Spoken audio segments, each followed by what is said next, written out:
하나님 말씀은 요한복음 10장 1절에서 10절까지 말씀입니다. 요한복음 10장 1절에서 10절까지 말씀.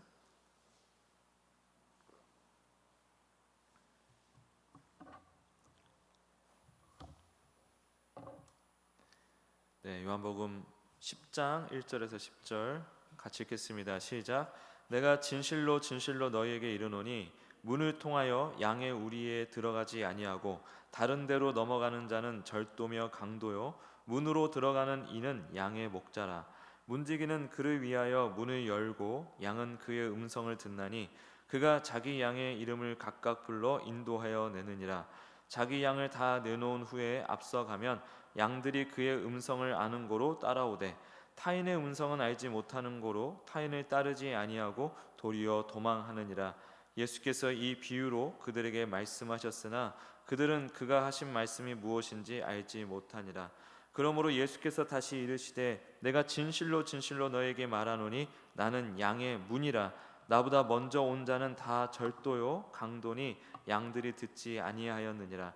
내가 문이니 누구든지 나로 말미암아 들어가면 구원을 받고 또는 들어가며 나오며 꼴을 얻으리라. 도둑이 오는 것은 도둑질하고 죽이고 멸망시키려는 것뿐이요 내가 온 것은 양으로 생명을 얻게 하고 더 풍성히 얻게 하려는 것이라. 아멘. 오늘 이 말씀을 가지고 선한 목자 되신 예수님, 선한 목자 되신 예수님이라는 제목으로 말씀 증거하겠습니다. 오늘 함께 읽은 요한복음 10장의 말씀은 우리가 정말 잘 아는 말 그대로 선한 목자와 양의 비유죠. 그런데 이 말씀을 제대로 이해하려면은 바로 앞장인 9장의 이야기와 그대로 연결해서 읽어야 합니다. 9장과 10장 사이에 이제 경계가 있는 것처럼 보이지만 사실은 하나의 연속된 이야기이기 때문에 그렇습니다. 9장에는 날 때부터 눈이 보이지 않던 한 사람이 등장하죠. 이 사람은 스스로 예수님을 찾아간 적도 없고 눈을 뜨게 해달라고 요청한 적도 없는데 왜냐하면 눈을 뜬다는 것이 무엇인지 자기 앞에 계신 예수님이 누구인지 전혀 알지 못했기 때문이죠. 소경이기 때문에, 맹인이기 때문에 아무것도 보이지 않으니까 뭘 할 수가 없는 거죠. 그런 아무런 능력도 조건도 내세울 게 없었던 그 무력한 인생에게 예수님이 먼저 찾아오셔가지고 오직 은혜로 그의 눈을 밝혀주셨습니다. 그리고 밝혀주셨을 뿐만 아니라 그 눈을 뜨게 해주신 예수님이 누구신지까지 또 일러주셨어요. 그래서 거기에서 비로소 이 눈을 뜬 자가 예수님의 정체에 대해서 정확하게 알고 따를 수가 있었죠. 거기까지 가야 이제 영적인 눈이 완전히 떠진 것이라고 우리가 얘기할 수 있습니다. 오늘 본문인 10장은 예수님이 방금 일어난 이 기적 같은 구원 사건을 목자와 양이라는 아름다운 비유를 통해서 다시 한번 친절하게 설명해 주시는 장면입니다. 예수님 시대 유대인들은 동네마다 커다란 공동 양우리를 만들어 함께 사용했어요. 사나운 들짐승으로부터 양들을 지키기 위해서 이 양우리를 만들었는데 이 돌담을 막 쌓기도 하고요. 그냥 우리 천재 목장처럼 뭐 이렇게 그 전기 철조망 이런 거 깔고 그런 게 아니라 담을 막 쌓은 거예요. 높이 어느 정도로 높게 쌓았냐면은 3m가 넘을 정도로. 그러니까 늑대가 웬만하면 넘어오지 못할 정도로. 근데 사실 늑대나 이렇게 좀 탄력이 좋은 동물들은 이 정도 높이는 또 넘는다고 합니다. 근데 어쨌든 3m가 넘을 정도로 아주 높게 돌담을 쌓아놓고 그리고 출입구는 딱 하나뿐이었어요. 밤이 되면 목자나 문지기가 그 유일한 출입구 바닥에 직접 누워서 잠을 청했습니다. 그러니까 입구 쪽에서 누워서 잤어요. 즉 사람이 직접 양의 문이 되는 것입니다. 그래서 예수님이 양의 문을 얘기해 놓고서 또 목자를 얘기해 놓고서 나는 양의 문이라고 말씀을 하시죠. 내가 양의 문이다. 왜냐하면 이 문지기 혹은 목자가 그 양의 문 앞에서 이렇게 누워 있으니까, 자고 있으니까. 그래서 양들이 밖으로 나가려면 반드시 누워있는 목자를 밟고 지나가야만 하는 거예요. 목자의 헌신과 희생을 통과하지 않고는 누구도 그 문을 나갈 수 없는, 드나들 수 없는 구조였다는 거죠. 그래서 예수님께서 내가 양의 문이라고 얘기를 한 거예요. 우리는 그냥 예수님의 목자라고 이해하면 참 편한데 왜 굳이 양의 문이라고 했을까? 내가 그렇게 너희들을 지키는 자다라는 걸 말씀하시는 거죠. 이 공동 우리 안에는 온 동네 양들이 한데 섞여 있어요. 김씨네 양, 박씨네 양 다 섞여 있는 거예요. 이 상태에서 아침이 되면 목자가 찾아와서 자기 양들의 이름을 하나씩 부릅니다. 그때 참 신기한 일이 일어나요. 수많은 양들 중에서 오직 그 목자의 양들만 주인의 목소리를 정확하게 알아듣고 떼를 지어서 밖으로 걸어 나옵니다.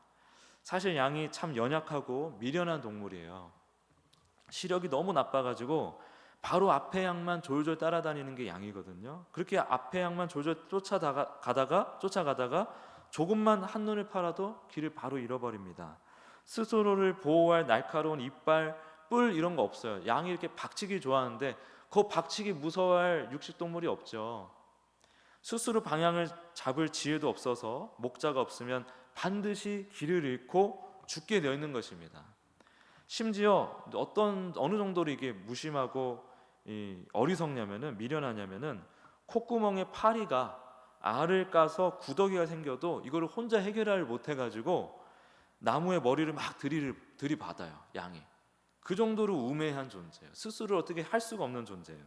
그래서 양은 옆에서 늘 챙겨주는 듬직한 목자가 돌봐줘야 되는 것입니다. 같이 돌봐줘야 되는 것입니다. 그래야 안심하고 푸른 초장을 누빌 수가 있는 것이죠. 그런데 이 미련한 양에게 딱 하나 기가 막힌 능력이 있는데 그게 뭐냐면은 바로 목자의 음성을 분별하는 청력이라는 것입니다. 양들은 흉내낸 소리가 아니라 진짜 자기를 사랑해 주는 주인의 음성을 본질적으로 알아차려요. 이거를 실제로 실험해 봤다는 거 아닙니까? 그냥 이렇게 녹음을 해서 틀어준 거랑 실제로 부르는 똑같은 주인의 음성이라 할지라도 실제 주인이 부르는 음성을 쫓아가기도 하고요. 혹은 다른 사람이 진짜 주인의 음성을 흉내내는 그 목소리를 냈을 때 그것도 잘 분간해서 진짜 주인의 목소리를 아주 기가 막히게 찾아간다는 거예요. 그렇게 하나님께서 양을 창조하신 이유가 있어요. 바로 온 우주 만물 속에서 하나님의 백성들이 어떤 존재인지를 드러내기 위해서 갈 바를 알지 못하고 어둠 속에서 헤매는 연약한 인생일 수밖에 없지만 목자이신 예수님이 부르실 때 그 음성을 알아듣고 반응하는 존재, 그게 바로 성도라는 것을 나타내시기 위해서 그렇게 세팅해 놓으신 것입니다. 우리가 예수님의 음성을 알아듣고 반응하는 이유가 뭐예요? 창세전에 그렇게 정해졌기 때문에 그렇습니다. 창세전에 이미 하나님께서 그리스도 안에 우리를 택정해 놓으셨기 때문에 아무리 이 땅에서 온갖 세태에 휩쓸려서 물들어서 산다 할지라도 주님께서 딱 부르실 때는 그 음성을 우리가 듣게 되어 있는 것입니다. 그래서 우리가 지금 다 여기 있는 거잖아요. 우리가 예수님의 음성을 듣고 여기 지금 와서 예배 드리고 있는 거죠. 그렇다면 이 여러 집의 양들이 뒤섞여 있는 이 양의 우리는 무엇을 의미하는 것일까? 영적으로 9장의 문맥과 연결해서 보면은 바로 유대교주의와 율법에 얽매인 세상을 가리킵니다. 당시 바리새인들은 하나님의 은혜보다 인간의 자격이나 행위를 앞세웠어요. 율법을 잘 지키는 사람이 의로운 사람이고 그렇지 못한 사람은 하나님께 버림받은 죄인이라고 여겼습니다. 사람을 하나님의 사랑으로 바라보는 것이 아니라 기준과 성과로 평가를 했어요. 하나님께 나아가는 길도 은혜가 아니라 자신의 노력과 공로에 달려 있다고 생각했습니다. 근데 이거는 비단 바리새인들만의 생각이 아니라 우리의 생각이기도 해요. 우리도 한번 생각해 보세요. 예배 정시에 딱 들어와서 예배 드리는 사람이 구원에 가까운 것 같아요? 아니면 한 30분 늦는 사람이 구원에 가까운 것 같아요? 벌써 딱 판단이 서죠. 우리는 아이고 저거 하면서 속으로. 우리 교인들도 간혹 보니까 거의 뭐 축도할 때쯤 들어오신 분들 계세요. 그럼 그런 분은 구원을 못 받는 겁니까? 그러니까 우리가 인간을 판단하는 우리 나름대로의 기준들이 있는데 사실 주님은 너무너무 관대하신 분이라 예수님을 믿기만 하면 남녀노소 뭐 빈부 귀천 이런 거 상관없이 다 구원을 주시는 분이시잖아요. 근데 우리는 그 안에서 또 다른 법칙들을 만들어 가지고 거기서 또 평가를 하고 점수를 매기고 있다 이 말이죠. 여러분 저는 몇 점짜리입니까? 저는 100점 만점에 몇 점짜리로 보이세요? 그래도 뭐 어지간한 집사님보다는 좀 나으려나요 제가? 그냥 일반 성도님보다는 좀 점수가 높으려나요? 여러분 저도 예수님의 은혜가 아니면 아무것도 아닌 인간이에요. 주님의 은혜가 아니면 이 예수 아니면 다 헛거요 라는 이 진리를 1%도 저는 깨닫지 못하고 그냥 뭐가 뭔지도 모르고 그냥 교회에서 배워온 것들을 그게 옳은 그게 옳은 거고 그렇게 살아야겠거니 하면서 그렇게 배우고 아무 생각 없이 살았을 거예요. 여러분, 우리는 은혜로 구원을 받은 존재지 우리의 어떤 공로와 노력으로 구원받은 존재가 아닙니다. 이것을 믿고 계시죠? 그게 우리에게 소망이 되는 것이지 우리의 어떤 공로나 노력에 의해서 그게 좌지우지된다 그러면 우리가 어떻게 소망을 품을 수가 있습니까? 우리가 조금만 잘못하면 구원의 그 길에서 미끄러지는 것인데, 우리가 그렇게 우리를 향해서 베푸신 그 은혜를 붙들고 살아간다고 하면은 다른 사람들도 함부로 정죄하고 판단해서는 안 되는 거예요. 그렇죠? 제가 틀리만 하는 거 아니죠? 자, 그리고 율법에 얽매인 세상이라는 것이 결국 뭐예요? 사람이 끊임없이 자신을 증명하라고 요구하는 거잖아요.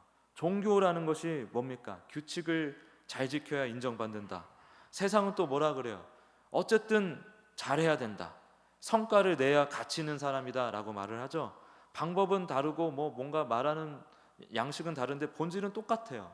이 세상, 이 죄에 갇혀있는 이 세상은 사람을 자유롭게 하기보다 끊임없이 비교하고 평가하며 정죄합니다. 제가 공부를 좀 안 했던 이유 중에 하나가 뭐냐면, 어릴 때부터 이런 철학 종교적인 구도의 열심을 좀 가지고 또 이제 예수님을 깊게 만나다 보니까, 아니 이 종이 쪼가리로 우리의 인생을 판단한다는 게 너무 짜증나고 화가 나는 거예요.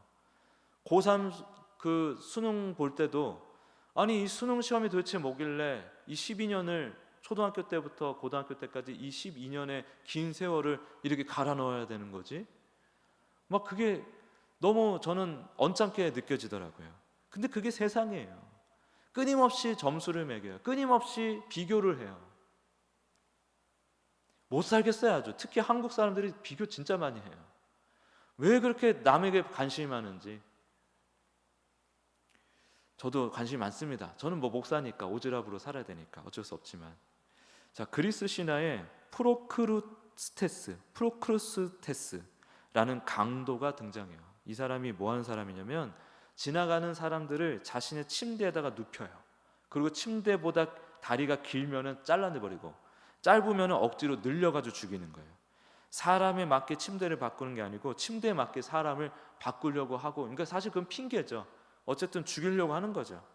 바리새인들도 마찬가지예요. 그들은 하나님의 말씀보다 자신들이 만들어 놓은 종교적 기준을 더 중요하게 여겼습니다. 그래서 사람을 있는 그대로 바라보지 않고 자신들의 틀에 맞는지 아닌지로 판단을 했어요. 바로 그런 모습이 요한복음 9장에서 드러났던 것입니다. 바리새인들은 눈을 뜬 소경을 향해서 같이 기뻐하기는커녕 축하하기는커녕 네가 온전히 죄 가운데서 태어나 우리를 가르치느냐? 라고 말하면서 애초에 너는 소경이었잖니, 눈을 떴는데도 불구하고 너 소경이잖니, 죄인이잖니 하고 단정을 짓고 판단을 하고 정죄를 하면서 공동체 밖으로 내쫓았어요. 그들에게 중요한 건 뭐냐면은 한 사람이 빛을 보게 되었다는 그 사실이 아니라 그 사람이 자신들의 기준에 맞는가 하는 것이었어요. 그래서 가스라이팅 하지 않습니까? 내가 예수님 만나서 눈을 뜨게 됐습니다라고 아무리 증언을 해도, 아니 나도 말씀을 알고 있는, 많이 들어서 구약을 알고 있는 유대인인데 내가 들어온 바로는 이런 일을 하나님께로부터 온 자가 아니면 할 수가 없는데 이 일이 나에게 일어났지 않느냐? 그러면 나를 고쳐준 그분은 하나님이 보내신 자가 맞는 것이지 어째서 그것도 모르냐 이 바리새인들아. 이렇게 소경들이 막 얘기를 하니까 이 소경이 그래도 이 가스라이팅에 휘둘리진 않았던 거죠. 근데 끝까지 가스라이팅해요. 아니 너 잘못된 거야. 네가 잘못 생각한 거야. 눈뜬 사실을 계속 부정하고 외면해버려요. 그리고 잘못됐다고, 눈을 뜬 게 잘못됐대요. 자격도 없으면서 종교적 기득권을 움켜쥐고 사람들 정죄하고 양들을 하나님께로 인도하기보다 자신들의 영향력 아래 붙들어 두려 했던 자들, 예수님은 바로 그런 바리새인들을 향해 절도요 강도라고 말씀하시는 것입니다. 그들은 양을 살리기보다 이용했고 섬기기보다 지배했고 하나님께 인도하기보다는 자신들의 체계 안에 가두어뒀기 때문입니다.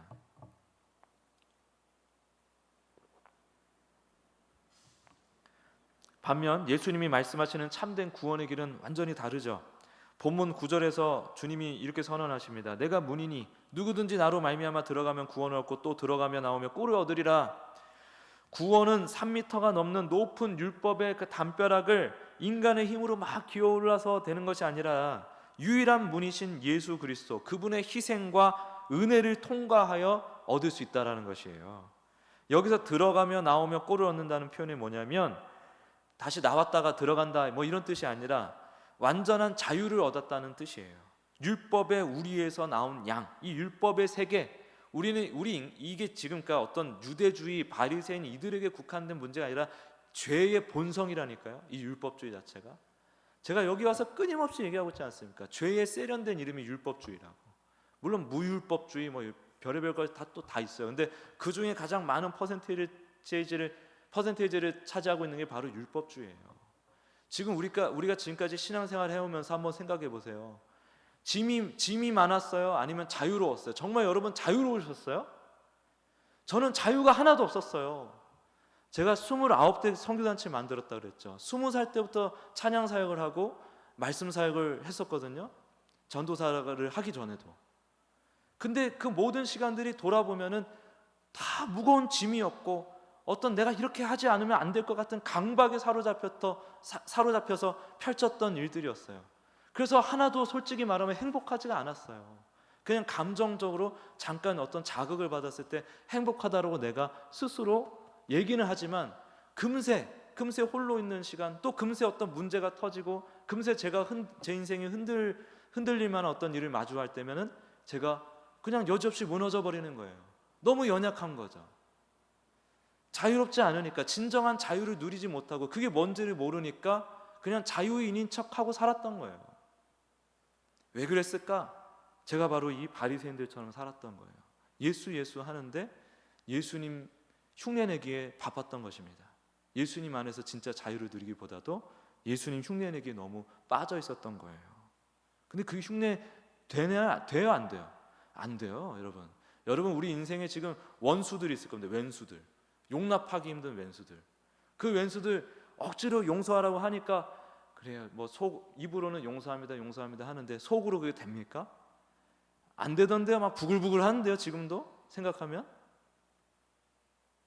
그건 다 그냥 가식이고 껍데기란 말이죠. 진정한 자유를 누리려면 진짜 예수님 앞에 서서 진짜 예수님과 정말 성령님의 은혜에 충만한 가운데 그 관계를 누리는 그 과정 속에서 점차 해방이 되는 것이지 다른 걸로는 우리가 자유를 얻을 수가 없다 이것입니다. 예수님 안에서 온전한 자유를 얻었기에 이제는 삶의 그 어떤 형편과 환경에 처하든지, 즉 어디를 들어가고 나오든지 간에 선한 목자 되신 예수님의 완벽한 보호 아래 안전하게 꼴을 먹는 진짜 자유인이 되는 거예요. 그게 진짜 성도의 성숙함인 것이죠. 느헤미야 3장에 보면은 예루살렘의 여러 성문 중에 유독 양문에만 빗장과 자물쇠가 없다고 기록이 되어 있어요. 들어갔다 나오면서 풍성한 자유를 누리는 은혜의 문이다. 이 양의 문이 일부러 이렇게 어떤 스토리를 딱 우리에게 얘기해 주시기 위해서 이렇게 세팅하신 거예요. 이 양의 문을 통해서 예수 그리스도를 설명하기 위해서, 양의 문을 통해서 이 양의 문 대신 예수님을 통과한 구원받은 성도들만이 진짜 풍성한 자유를 누릴 수가 있다라는 것을 구약에서부터 다 힌트하고 있는 것입니다. 자, 목자의 음성을 듣고 우리 밖으로 나온 성도들의 구원은 언제부터 시작된 것일까? 바로 창세전에, 세상이 창조되기도 전에 영원한 시간, 영원 속에서 이미 시작이 되었다고 하죠. 사도 바울이 고린도 지역에서 복음을 전할 때 유대인들의 반대와 핍박 때문에 마음이 많이 약해져 있었어요. 그때 하나님께서 밤에 환상 중에 나타나셔서 바울에게 이렇게 말씀하십니다. 사도행전 18장 9절 10절을 보면요, 이런 내용이 나와요. 두려워하지 말고 침묵하지 말고 말해라. 이 성 중에 내 백성이 많음이라. 아직 바울이 복음을 제대로 전하기도 전인데 이미 백성이 많대요. 복음 듣고 돌아올 백성이 이미 정해져 있어 라는 뜻이죠. 그러니까 창세전에 하나님께서 너는 내 양이다 라고 미리 선택해 두신 백성들이 바울이 전도하려고 했던 그 성 안에 가득히 살고 있었던 것입니다. 우리 하나님은 계획의 하나님이세요. 계획적인 하나님이세요. 아무런 대책 없이 세상을 만드시고 인류가 살아가는 모습을 보면서 즉흥적으로 구원을 결정하신 분이 아니에요. 하나님은 세상을 창조하시기 전부터 이미 하나님의 백성들과 함께 누릴 아름다운 천국, 곧 새하늘과 새 땅, 곧 하나님 나라를 완벽하게 계획하셨어요. 그리고 그 나라에 들어갈 자녀들의 이름 역시 영원 속에서 이미 정해두셨습니다. 거기 송결도 딱 들어가 있죠. 이것을 신학에서는 종말이 창조와 구원을 앞선다라고 표현하는 거예요. 여러분, 하나님의 최종 목적지가 이미 영원 속에서 완성되어 있습니다. 우리는 하나님 나라를 향해 가고 있지만 우리가 이르게 될 하나님 나라는 이미 완성되어 있어요. 롯데월드가 이미 완성되어 있어요. 우리는 롯데월드를 향해 가고 있지만 그런 거예요. 그래서 역사 속에서 진행되는 저와 여러분의 구원, 우리를 향한 하나님의 구원의 역사, 그 계획과 능력은 절대로 실패하거나 취소될 수가 없는 거예요. 그래서 완성이 되어 있기 때문에 끝났어요. 그걸 믿으라는 거예요. 그걸. 그렇다면 영원 속에서 성부 하나님과 성자 예수님은 어떤 방법으로 우리를 구원하기로 약속하셨을까요? 그게 바로 십자가예요. 히브리서 9장 말씀을 따르면 모든 약속은 약속한 당사자가 죽어야 비로소 효력이 발생합니다. 성부 하나님과 성자 예수님은 창세전에 거룩한 약속을 맺으셨어요. 내 아들아, 네가 저 무력한 양들을 위해 세상에 내려가 직접 피를 흘려라. 그리하면 그 피를 보고 내가 그들을 내 양으로 삼아 영원한 생명을 주겠다. 우리가 모르는 그 영혼의 차원에서 이미 하나님, 삼위일체 하나님께서는 뜻을 정하신 거예요. 합의를 하신 거예요. 예수님이 죽어야 되는 그 십자가 죽음이 이미 정해져 있었던 거예요.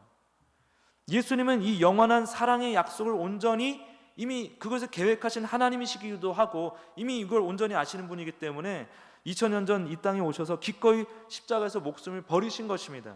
주님은 대가를 바라고 일하다가 위험이 오면 양을 버리고 도망치는 삭군이 아니란 말이에요.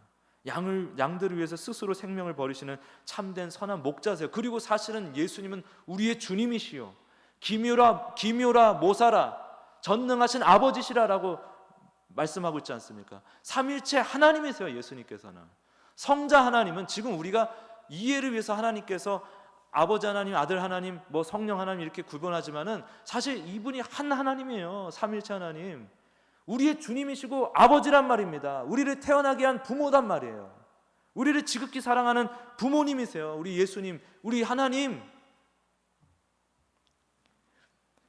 그래서 주님은 오늘 본문 뒤에 이어서 내가 내 양을 알고 양도 나를 아는 것이 아버지께서 나를 아시고 내가 아버지를 아는 것과 같다라고 말씀하시죠. 여기서 안다라는 것은 머리로 지식을 안다는 것이 아니라 삼위일체 하나님께서 영원전에 맺으신 그 보혈의 약속, 오직 은혜로만 성도를 살려내시겠다는 그 사랑의 언약을 신뢰하고 받아들이는 깊은 연합과 친밀함을 의미하는 것입니다.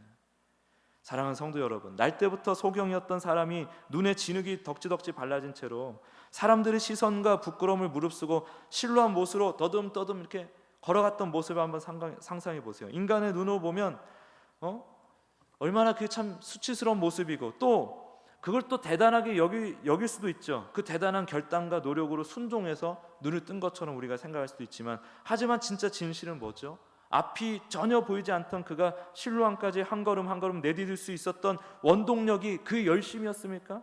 그의 의지였습니까? 그게 아니라 선한 목자신 예수님의 음성이 그의 귀에 들려와 그의 마음속에서 역동했기 때문에 너 실로암 못에 가서 네 눈을 씻어라 라고 하는 그 말씀이 그 마음을 막 친 거예요. 주님이 먼저 선물로 주신 그 믿음이 무력했던 소경을 걷게 만든 것입니다. 눈을 뜨게 만든 것입니다. 우리의 순종마저도 주님의 은혜가 주도적으로 이끌어내는 결과라는 거예요. 우리가 믿는 거예요? 믿게 하셔서 믿는 거예요. 우리가 믿는 거지만 믿게 하셔서 믿는 겁니다. 우리가 순종하는 거예요? 순종케 하셔서 순종하는 겁니까? 우리가 순종하는 거지만 순종케 하시기 때문에 순종할 수 있다는 것입니다. 창세전부터 시작되어 십자가에서 완성된 이 완벽한 은혜를 깨달은 성도의 삶에 비로소 두 가지 고백이 터져 나올 수 있는 거예요. 첫 번째는 나의 철저한 연약함을 인정하는 회개의 기도죠. 우리는 양과 같아서 스스로 인생의 방향을 잡을 지혜도 없고 앞의 문제를 제대로 보지 못하는 눈먼 자들입니다. 내가 내 인생을 결정할 수 있다는 교만을 내려놔야 돼요. 나는 선한 목자의 인도하심 없이는 단 한순간도 온전히 제대로 살아갈 수 없는 연약한 존재입니다 라는 것을 날마다 고백하면서 오직 주님의 음성에, 주님의 은혜에 나를 맡기는 것입니다. 두 번째는 세상과 전혀 다른 주님의 대가 없는 사랑을 누리는 자유, 이 자유를 사모하고 받아 누려야 되는 거예요. 세상의 모든 관계는 늘 대가와 조건을 요구합니다. 이 우상들, 돈, 관계, 이 모든 것들 다 대가를 요구해요.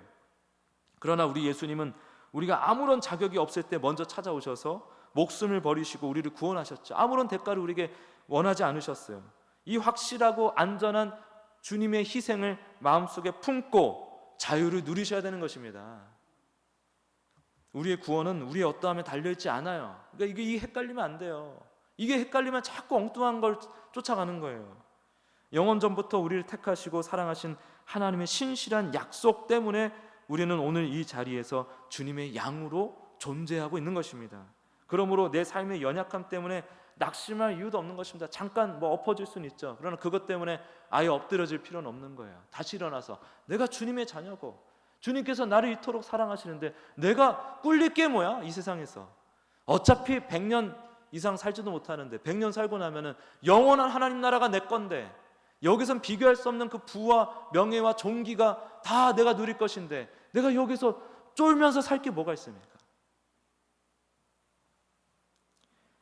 우리를 붙들고 계신 예수님은 세상 누구보다 강하신 분이라는 걸 우리가 꼭 기억하기 바랍니다. 이미 영원 속에서 완성된 안전한 그 구원을 확신하면서 오늘 하루도 선한 목자 되신 예수님의 따뜻한 음성에 귀를 기울이고 주님이 주시는 참된 자유와 풍성한 꼴을 삶의 자리에서 마음껏 누리시는 복된 인생이 되시기를 예수 그리스도 이름으로 축복합니다.